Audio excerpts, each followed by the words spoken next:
And main Jogi Ramesh ఈ అగ్రిగోల్డ్ అంటే CID attachment లో ఉన్న భూముల్ని నేను తీసుకున్నాను 2300 చదరపు అడుగులు అంటే ఆయన చెప్పే ప్రయత్నంలో తడబడ్డారు కొంచెం.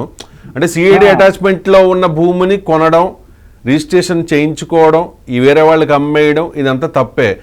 అదేంటి జస్ట్ 2300 గజాలే కదా అని ఆయన చెప్పినా కూడా ఒక గజమైనా తప్పే. ఓకే చూద్దాం, మరి చూద్దాం. అండ్ ఇంకొకటి కాదు, ఇక్కడ ఒక మాట చెప్పండి. అయ్యన పాత్రుడు కూడా ఇరిగేషన్ శాఖకు సంబంధించి 5 అంగుళాలు ఆక్యుపై చేసుకున్నారని ఆయన్ని అర్ధరాత్రి గోడలు దూకి ఆయన లాక్కొని వెళ్ళి చాలా దీపత్వం చేశారు. ఖచ్చితంగా కక్షపూరితం, అది ఖచ్చితంగా కక్షపూరితం. మా ప్రభుత్వ హయాంలో ఏ ఒక్క వైసీపీ నాయకుడిని అర్ధరాత్రి గోడలు పగలగొట్టి తలుపులు పగలగొట్టి మేమేమైనా చేశామా? రైట్, ఏమో చేస్తారేమో చూడాలి. 2 months కదా అయింది. రైట్. అండ్ ఫైనల్ గా మిమ్మల్ని అడిగేది సయ్యద్ రఫీ గారు, ఎన్నో హోప్స్ తో 5 ఏళ్ల పాటు జగన్మోహన్ రెడ్డి ఏమంటారు దాన్ని, ఒక నియంత పాలనను చూసి విసిగి వేసారిపోయి మీకు అద్భుతమైన మ్యాండేట్ ఇచ్చారు. 164 93% స్ట్రైక్ రేట్. సో ఈ 2 నెలలుగా మనం చూస్తూ ఉంటే అభివృద్ధి లేకపోతే సంక్షేమం ఇవన్నీ దానికంటే మరి యాదృచ్ఛికమో లేకపోతే ఉద్దేశపూర్వకమో వైఎస్ఆర్ కాంగ్రెస్ పార్టీ నాయకుల ఈ వ్యక్తిగత గలీజు వ్యవహారాలు ఒక్కొక్కటి బయటకు వస్తూ ఉన్నాయి. మరోవైపు వాళ్ళు చేస్తున్న అవినీతి వ్యవహారాలన్నీ కూడా ఒక్కొక్కటి కూడా బయటకు తీస్తూ ఉన్నారు. చట్టం తన పని తాను చేసుకెళ్తుంది. పెద్దిరెడ్డి అవ్వచ్చు, లేకపోతే ఇప్పుడు జోగి రమేష్ అవ్వచ్చు, రేపు ఇంకొక నాయకుడు రోజా అవ్వచ్చు, లేకపోతే కొడాలి నాని అవ్వచ్చు, వాట్ ఎవర్. కానీ ఇదంతా చూస్తూ ఉన్నప్పుడు ఇదేదో డైవర్షన్ అంటే జోగి రమేష్ చెప్పారు కదా, ఆరోపించారు, అంత డైవర్ట్ చేయడానికి కూటమి నాయకులు ఏదో చేస్తూ ఉన్నారు, హామీలు అమలుపరచలేక అనే అభిప్రాయాన్ని కొంతమంది వ్యక్తం చేస్తూ ఉన్నారు. అలాంటి అభిప్రాయంతో ఉన్న వాళ్ళకి మీరు చెప్పే సమాధానం ఏమిటి? ఇప్పుడు రేపు ఆగస్టు 15 100 అన్న క్యాంటీన్లు ప్రారంభిస్తున్నాం. ఓకే, పేదవాడికి పట్టెడు అన్నం పెడతానికి. ఇంకా ఒక వారం రోజుల్లో ఉచితంగా ఆర్టీసీ బస్సులో ప్రయాణం ఇస్తా ఉన్నాం. ఓకే, మేము ఈ వచ్చే జనవరి నాటికి ఒక్కొక్కటి అమలు జరుపుతాం. మా రికార్డులన్నీ బయటకు వచ్చేస్తాయని చెప్పేసి సబ్ కలెక్టర్ కార్యాలయాన్ని తగలబెట్టించాడు కదా.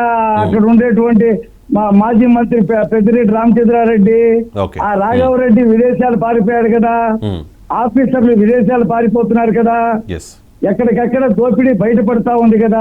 1 సంవత్సరం ఆగితే ఎవరు సంక్షేమ పథకాలు అమలు చేస్తున్నారు, ఎవరు అవినీతి బయటకు వచ్చింది అనేది ప్రజలకు తెలుస్తుంది. 2 నెలల్లోనే తెలీదు.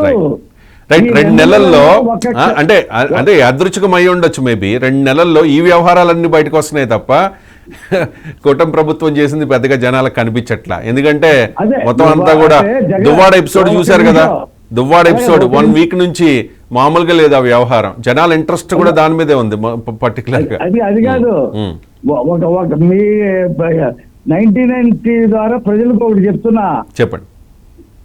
జగన్మోహన్ రెడ్డి నవరత్నాలు 2019 మే 31 అతను ప్రమాణ స్వీకారం చేస్తే ఆ నవరత్నాల్లో మొదటిది ఎప్పుడు చేశాడు? 2020 జనవరిలో అమలు జరిపాడు. ఆ తర్వాత ఒక్కొక్కటి 2 సంవత్సరాలు కంప్లీట్ చేశాడు. కానీ మమ్మల్ని మేము ముఖ్యమంత్రి అయిన 2వ రోజు చేయమంటాడు జగన్మోహన్ రెడ్డి. మాకు 2వ రోజే సూపర్ 6 అమలు జరపమని చెప్తాడు. ప్రజలు నవ్వుకుంటున్నారు. తను ఏం చేశాడో, ఇప్పుడు ఏం మాట్లాడుతున్నాడో, 36 మందిని హత్య చేశారని చెప్పాడు. పేర్లు అతను ఇప్పటి వరకు పేర్లు ఇవ్వట్లా.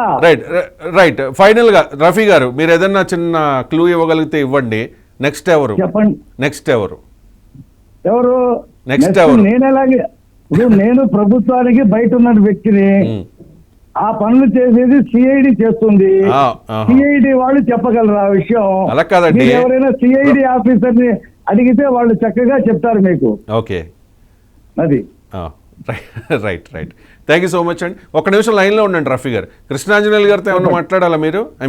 కృష్ణాంజనేయులు గారు, మీరు రఫీ గారితో ఏమన్నా మాట్లాడాలా? లేదండి, రఫీ గారు కరెక్ట్ గానే ఆయన చెప్పాలనుకున్నట్టు విషయాన్ని చెప్పారు. చెప్పారా? ఆయన ఓకే ఏం ఓకే. ప్రశ్న అడగాల్సినటువంటి అవసరం లేదు. ఒకటి మాత్రం ఆయన అడిగారు కదా మీరు ఒక ప్రశ్న, చెప్పండి. ఆయన ఉన్నప్పుడే చెప్తాను నెక్స్ట్ అరెస్ట్ ఎవరిది ఏంటి అనేటువంటిది ఇది అందరికి తెలిసిపోతుందండి. అదేమో రఫీ గారైనా బయట ఉన్నా లేకపోతే మనం ఉన్నా ఎవరైనా ఒక అసెస్ చేయొచ్చు. జోగి రమేష్ ది 2 days నుంచి చాలా మంది ఎక్స్పెక్ట్ చేస్తున్నారు. ఎక్స్పెక్ట్ ఇన్ ద సెన్స్ అంచనా వేస్తున్నారు. జోగి రమేష్ అరెస్ట్ అయితే ఈ కేసులో గాని లేకపోతే చంద్రబాబు నాయుడు ఇంటి మీద దాడికి సంబంధించినటువంటి కేసులో ఇప్పుడు అరెస్ట్ ఉండదండి.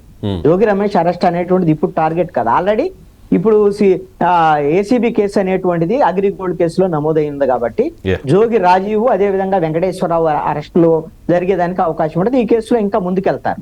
నేను అనుకుంటున్నాను నెక్స్ట్ టార్గెట్ ఇది వారం 10 రోజులు ఇది నడుచుద్దండి ఎపిసోడ్.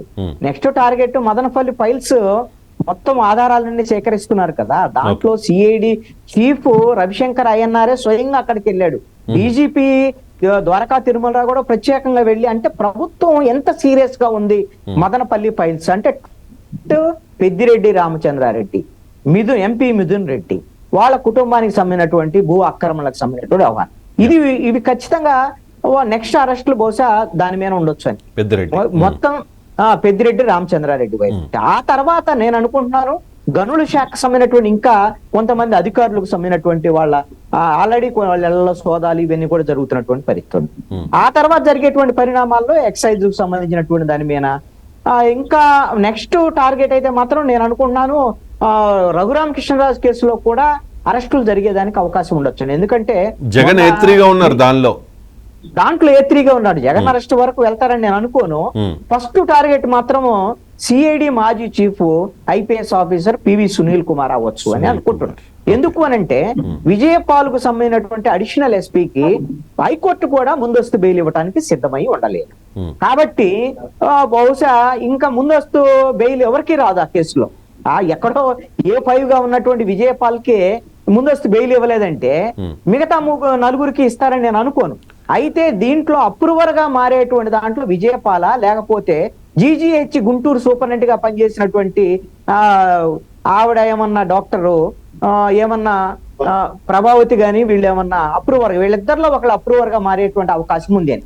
వాళ్ళిద్దరు అప్రూవర్ గా మారితే ఖచ్చితమైనటువంటి ఆధారాలు వస్తే దాంట్లో జగన్మోహన్ రెడ్డిని కూడా అరెస్ట్ చేసేదానికి అవకాశం. రైట్, అదే డౌట్ నాకు, ఎందుకంటే నాకు డౌట్ చెప్తూ ఉన్నా.